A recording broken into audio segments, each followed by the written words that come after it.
नमस्कार साथियों। जैसा वादा किया था, काल्पनिक भय का दूसरा भाग लेकर फिर मैं आपके समक्ष हाजिर हूँ। तो आइए आनंद लेते हैं काल्पनिक भय। राधिका के जाने के बाद भी वह मेरे जेहन में बसी रही थी। वह कल से वृद्धाश्रम प्रभारी के रूप में यहाँ रहने लगेगी, वो ज्वाइन कर लेगी और इससे उसे सम्मानजनक जीवन जीने का अवसर मिल जाएगा। पर क्या यह उसके लिए सही होगा? युवा है, सुशिक्षित बच्ची है, मन में ढेरों सपने होंगे। क्या अपना पहाड़ सा जीवन वो यहाँ व्यतीत कर पाएगी? और सबसे बड़ी चीज, क्या वो पूरे मन से वृद्धजनों की सेवा शुश्रूषा कर पाएगी? तरह तरह के प्रश्न मेरा पीछा नहीं छोड़ रहे थे। मुझे समझ नहीं आ रहा था कि मैंने उसे नौकरी पर रख सही किया या नहीं।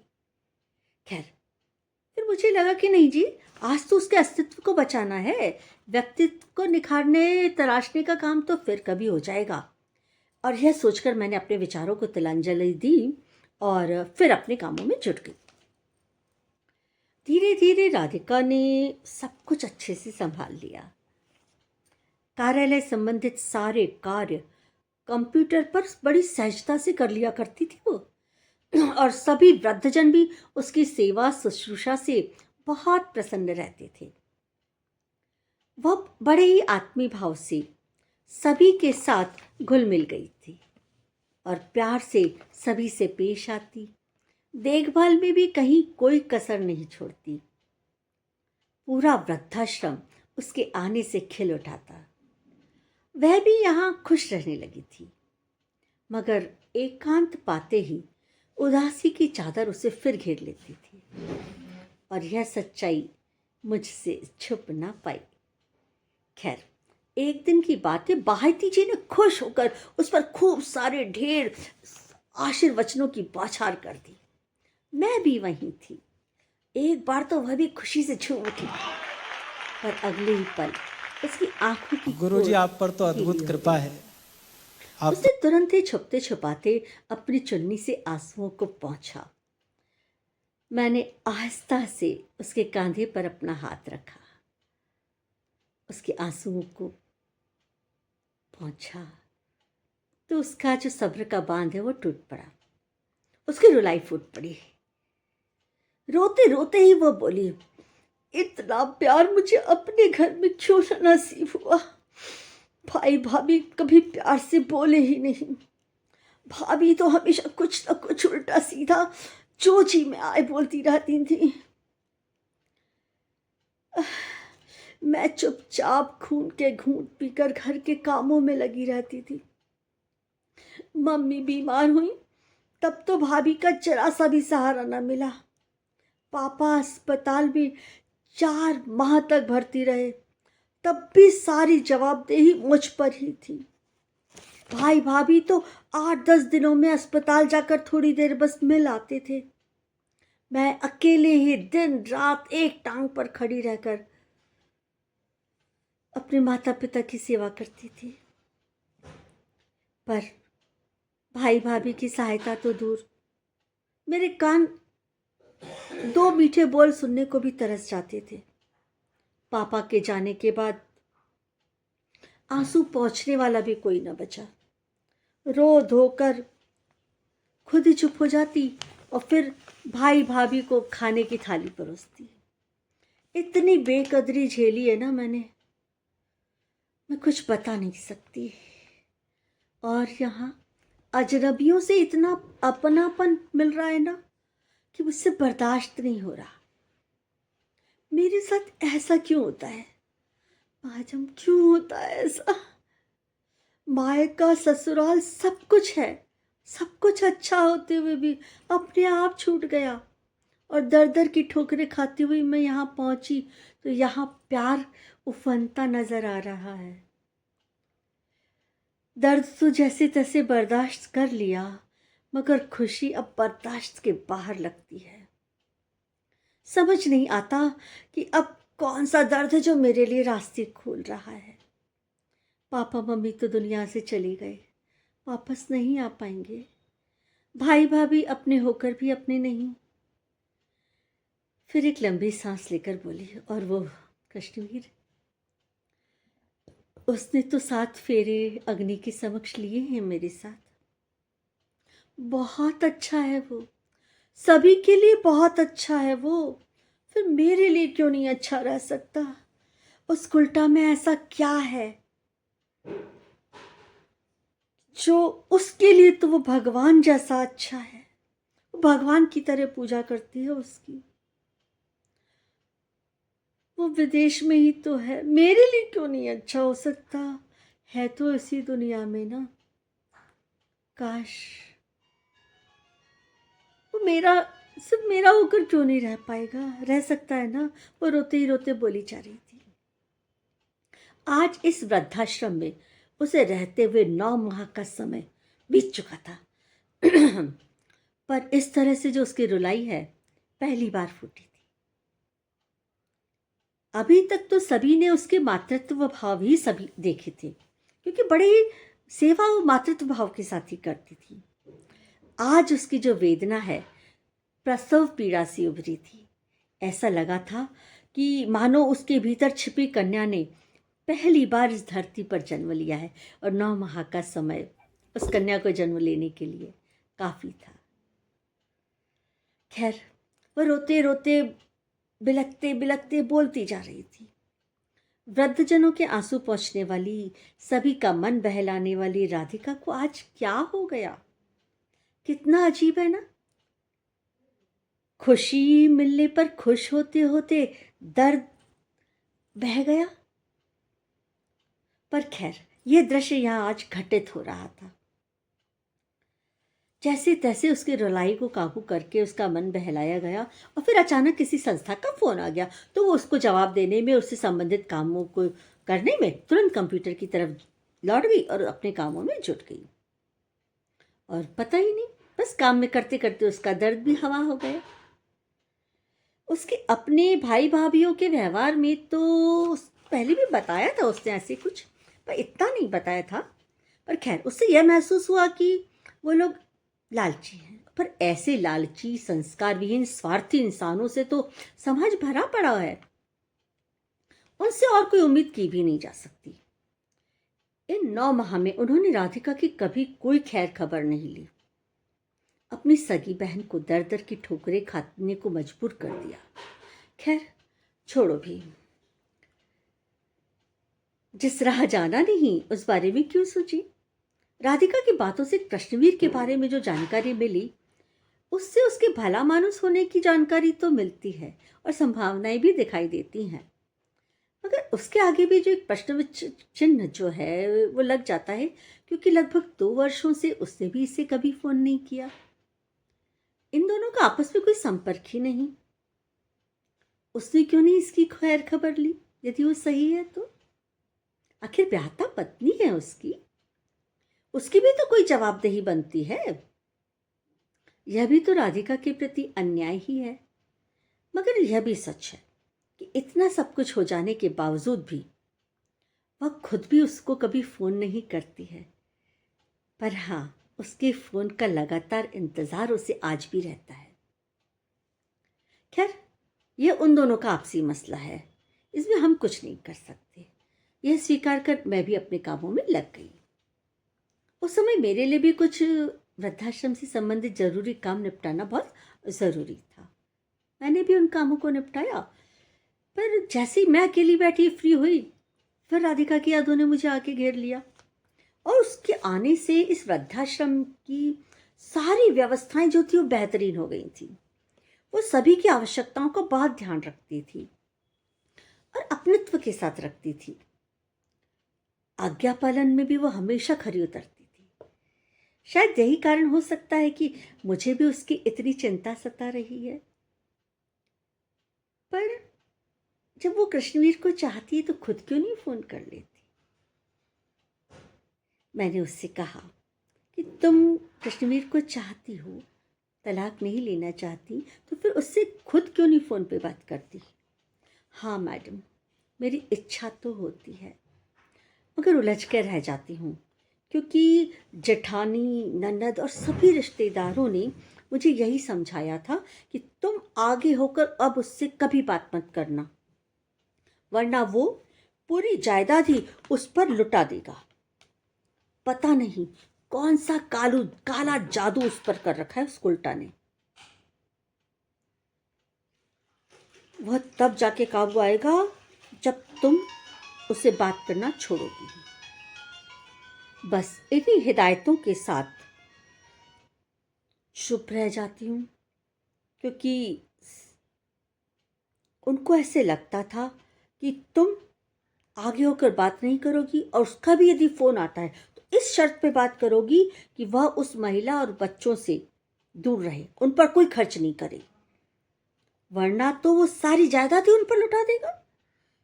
जाने कैसा काला जादू है कि वो उसमें इतना रमा हुआ है। इन हिदायतों की सोचकर मैं चुप रह जाती हूँ, उसे फ़ोन नहीं कर पाती हूँ। कभी लगता है कि कृष्णवीर का साथ मिल जाए तो उन दोनों बच्चों को भी बर्दाश्त कर लूँगी, बड़े प्यारे बच्चे हैं वो भी। अच्छा चल, मुझे फ़ोन नंबर दे, मैं पता लगाती हूँ असलियत क्या है। मैंने भी अपने आप मन ही मन प्रण किया और एक अजनबी के रूप में कड़ी से कड़ी जोड़ हवेली के आसपास रहने वालों से, कृष्णवीर के मित्रों से और कृष्णवीर से बात करने के बाद हवेली जाकर वस्तु स्थिति का जायजा मैंने खुद ने लिया। तब जाकर असली रामकथा मेरे सामने आई कि पिछले 3 वर्षों में तो वो भारत भी नहीं आ पाया है, क्योंकि उसकी फैक्ट्री में शॉर्ट सर्किट हो जाने की वजह से आग लग गई थी और पूरी फैक्ट्री जलकर राख हो गई थी। बहुत बड़ा नुकसान झेलना पड़ा था उसे। सारा कारोबार नए सिरे से खड़ा करने के चक्कर में बहुत व्यस्त रहा, परेशान रहा। और इधर परिवार में भाभी ने अकेले ही जायदाद हड़पने के चक्कर में कृष्णवीर के खिलाफ अविश्वास के जो बीज बो दिए थे, वो इतनी खतरनाक साजिश थी कि पूरा परिवार उसके लपेटे में आ गया था और कृष्णवीर बुरी तरह से उस जाल में फंस गया था। भाभी अशिक्षित थी, पिता और भाई अल्प शिक्षित थे पर व्यस्त कारोबारी थे। बहनें शादीशुदा हैं तो वो भी अपने अपने परिवारों में किसी को कहीं झगड़े टंटे निपटाने की इच्छा ही नहीं, बस उलझाने की रहती है, अपना उल्लू सीधा करने की रहती है। खैर, कश्मीर की माँ तो उसके बचपन में ही गुजर गई थी। पिता ने अकेले ही परिवार संभाला था और उनका जो पुश्तैनी कारोबार है उसे संभालने में भी पिता की व्यस्तता रहती थी। रसोई का काम तो पढ़ाई के साथ साथ बहनें देख लेती थीं। वैसे घरेलू कामकाज भी रहते थे, मगर देखभाल के लिए मुखिया की तो ज़रूरत होती ही है ना। 12th की परीक्षा के बाद बड़े भाई भी पापा के साथ कारोबार में शामिल होने लगे, तो व्यवसाय में उनके पैर जमते देख पिताजी ने उन दोनों का भी ब्याह कर दिया, ताकि भाभी घर आएंगी तो घर का मुखिया के रूप में काम संभालेंगी और कामगारों की देखरेख भी अच्छे से हो जाएगी। भाभी ने भी आते ही कामगारों की देखरेख अच्छे से संभाल ली। यमुना पार वाली हवेली में कभी कभी ही जाना होता था। वह शहर के पास थी, कुछ ही दूरी पर थी, मतलब वहाँ फलों के बागान थे। उनकी देखभाल को कमल भैया रखे हुए थे। वो वहीं रहकर चौकीदारी भी किया करते थे और फलों को फल मंडी तक पहुंचाने का काम उन्हीं की जिम्मेदारी था। सारा हिसाब किताब वही रखते थे। पिताजी के विश्वास पात्रों में से एक थे कमल भैया। हवेली के अंदर की जो साफ सफाई है उसकी देखभाल, ठाकुर जी का भोग, आने जाने वालों के लिए चाय नाश्ता, साफ सफाई, सारी व्यवस्था लता दीदी के जिम्मे थी। लता दीदी के भी माता पिता गुजर चुके थे, तो वो उसके बाद से हवेली में ही रहा करती थी और सारे काम हवेली के किया करती थी। साथ ही उन्होंने प्राइवेट विद्यार्थी के रूप में 12th बोर्ड भी पास कर लिया था, क्योंकि यह सब पिताजी की प्रेरणा और व्यवस्था से ही सहजता से हो पाया था। पिताजी भी लता दीदी को अपनी बेटी की समान ही प्यार देते थे, वो बेटी सा ही मानते थे। उस वर्ष कमल के गांव में बरसात अच्छी हुई, तो फसल की भी अच्छी होने की संभावना बनी। तो उनके काका जी ने उन्हें गांव बुलवा लिया ताकि थोड़ा सा फसल कटाई में भी सहयोग हो जाएगा और आगे गांव में रहेगा तो शादी ब्याह का भी काम हो जाएगा, क्योंकि विवाह के बाद खाली हवेली की चौकीदारी से मिलने वाला जो वेतन है उसे परिवार तो पलेगा नहीं। इसलिए यहीं गांव में ही रहकर फसल कटाई के साथ ही कोई और भी काम धंधा ढूंढ लेंगे। कृष्णवीर के पिताजी अपने इस विश्वास पात्र कमल भैया को यूं छोड़ना नहीं चाहते थे। उन्होंने उसके काम का जो वेतन था एकदम से दुगना कर दिया और उसे यही रोकने का प्रयास किया कि जाओ एक बार गांव होकर आ जाओ, फिर आ जाना तुम। और साथ ही उन्होंने उसके काका जी से भी बातचीत करके और सहमति प्राप्त करी कि ब्याह की चिंता आप मत करो, मेरी बेटी जो है लता, उससे उसका विवाह करा दूंगा। तो उन्होंने लता दीदी से उसका विवाह भी करा दिया। अब तुम दोनों पूरे अधिकार से हवेली में रहो, ये हवेली की जिम्मेदारी संभालो। विवाह की सारी व्यवस्थाएं पिताजी ने ही की थी। दोनों का वेतन भी अब इतना था कि परिवार अच्छे से चल सकता था। घर की फर्नीचर की सारी व्यवस्थाएं तो पिताजी ने कर ही दी थी। अतः उनकी जो गृहस्थी की गाड़ी है वो भी अच्छे से चल निकली। अगले वर्ष उनके 2 जुड़वा बेटे हुए। उन्हीं दिनों कृष्णवीर इंजीनियरिंग की पढ़ाई हेतु कोचिंग कर रहा था।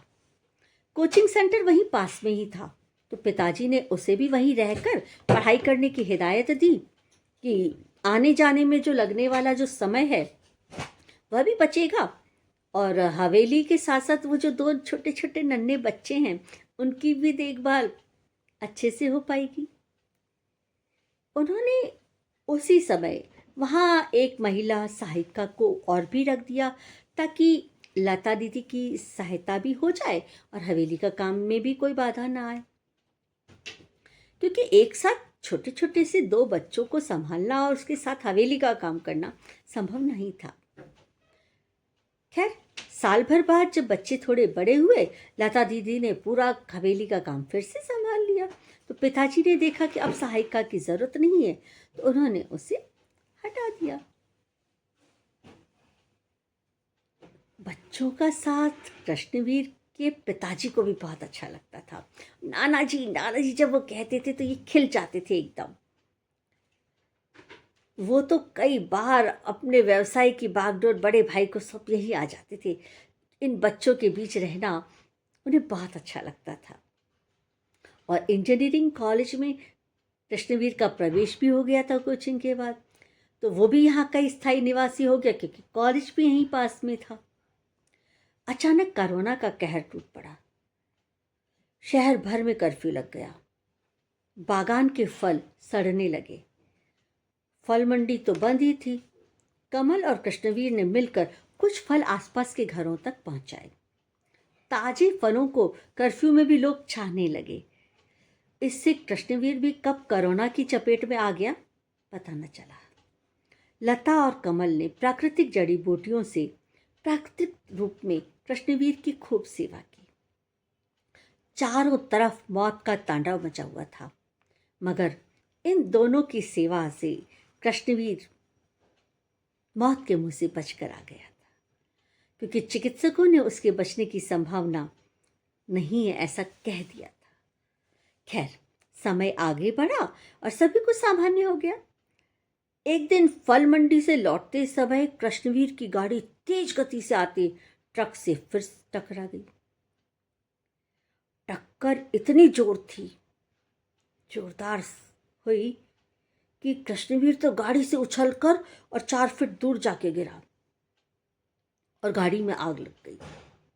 उसमें कृष्णवीर के पिताजी और कमल भैया दोनों जलकर मौत के आगोश में समा गए। कृष्णवीर को 4 घंटे बाद होश आया। पिताजी और कमल भैया ने तो घटनास्थल पर दम तोड़ दिया था। लता दीदी का रोते रोते बुरा हाल था, पर उसके बावजूद भी उनने पिता और पति के गम के साथ रहते हुए भी कृष्णवीर की सेवा में कोई कमी नहीं आने दी। उसने इसकी तीमारदारी में कोई कसर न छोड़ी। भैया को तो अपना व्यवसाय संभालना था, वो लोग तो बस आए, देखा और चले गए, किसी ने कोई सहायता नहीं की। बहनें भी 2-4 दिन में एक बार आई, देख कर चली गई बस। अकेले लता दीदी ने ही सब कुछ संभाला। खैर, ये समय भी निकल गया। हवेली के लिए दूसरे चौकीदार की व्यवस्था भी कर ली गई और लता पूर्व की भांति भीतर के काम करती रही सारे। मगर कृष्णवीर की भाभी को यह सब सहन नहीं हो रहा था, क्योंकि उन्हें लगता था कि कृष्णवीर के पिताजी भी लता और उसके बच्चों और उसके परिवार पर बहुत खर्च करते हैं, और इधर उनके जाने के बाद कृष्णवीर भी यही सब करने लगा। और उसने फिर कृष्णवीर को समझाया कि देखो, ऐसा करते हैं, इसको हटा देते हैं यहाँ से। 2 बच्चे हैं इसके, काम तो ढंग से करती नहीं है ना, हम दूसरी काम वाली रख लेंगे, वरना ऐसा नहीं हो कल को ये और उसके बच्चे हमारे माथे पड़ जाएं। इसे तुरंत यहाँ से रवाना कर दो। कृष्णवीर को भाभी का सुझाव पसंद नहीं आया। उसने कहा कि देखो, वो काम वाली के रूप में तो वहाँ रही नहीं कभी। पिता उसे अपनी बेटी मानते थे और मैं भी उसे बड़ी बहन मानता हूँ। लता दीदी और उनके बच्चे अब हमारी जिम्मेदारी हैं, ये पिताजी चाहते भी थे। तो क्योंकि पिताजी अपनी सगी बेटी की तरह पालते थे, पाले हैं उसे, उसके बच्चों को भी उनसे इतना लगाव है, तो अब उसकी सेवा, उसका ध्यान रखना हमारा कर्तव्य है। कृष्णवीर के इनकार को भाभी सहन न कर पाई। उनको गुस्सा करने के अलावा और तो कुछ नहीं कर सकी। पर हाँ, उनके घर से हवेली की जो दूरी थी वो बहुत बढ़ गई। डिग्री मिलते ही कृष्णवीर ने अपने ज्ञान का सदुपयोग अपने व्यवसाय को आगे बढ़ाने में किया। फैक्ट्री डाली, देश विदेश में अपने कारोबार को बढ़ाया, लता के बच्चों को अच्छे स्कूल में एडमिशन दिलवाया। उसकी भाभी से बिल्कुल सहन नहीं हुआ। जायदाद पर हमारा हक है और यह तो उन बच्चों पर हमारा हक का पैसा लुटा रहा है। फिर उसने कृष्णवीर का चरित्र गिराकर उसके जायदाद से उसे पृथक करने का प्रयास किया। मगर उसकी तो फैक्ट्री भी चल निकली थी, व्यवसाय चौगुनी वृद्धि कर गया। यह भी उससे सहन नहीं हुआ। पैतरे बदल बदल कर वो भाभी प्रयास करती रही। परिवार में तो शक का कीड़ा वो बो ही चुकी थी, और वहाँ उस शक के बीज को पनपाने में सफलता भी मिल गई थी। फिर उसने राधिका के भीतर भी वही शक का बीज डाल दिया और उसकी खुशियों को भी तहस नहस कर दिया। खैर, इसका मतलब है सब सारी जानकारियां एकत्रित की कि कृष्णवीर बेकसूर है, नाहा कि वो और राधिका वियोग की आग झेल रहे। मैंने ये सारी एकत्रित जानकारियां जब राधिका को दी तो वो भी खुशी से झूम उठी और बोली, कृष्णवीर ने मुझे यह सब कुछ बताया था और मुझे भी विश्वास था उस पर, उस वक्त भी हो गया था, मगर उसके परिवार वालों ने जो शक का कीड़ा, खास तौर पे उसकी भाभी ने, मेरी जेठानी ने जो मेरे भीतर छोड़ा था ना, वो मुझे डस गया था। मैं अभी फ़ोन लगाती हूँ उसे, पहले तो उससे माफ़ी मांगूंगी और फिर यमुना पार वाली हवेली चली जाऊंगी।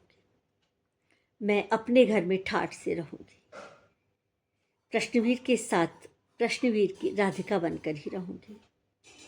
शक के नासुर से उपजा यह काल्पनिक भय आज आपकी वजह से दूर हो पाया है। मैं सदैव आपकी ऋणी रहूंगी और इस काल्पनिक भय से मुक्ति के लिए बहुत बहुत धन्यवाद। इसके अलावा मेरे पास कोई शब्द नहीं है। धन्यवाद, नमस्कार।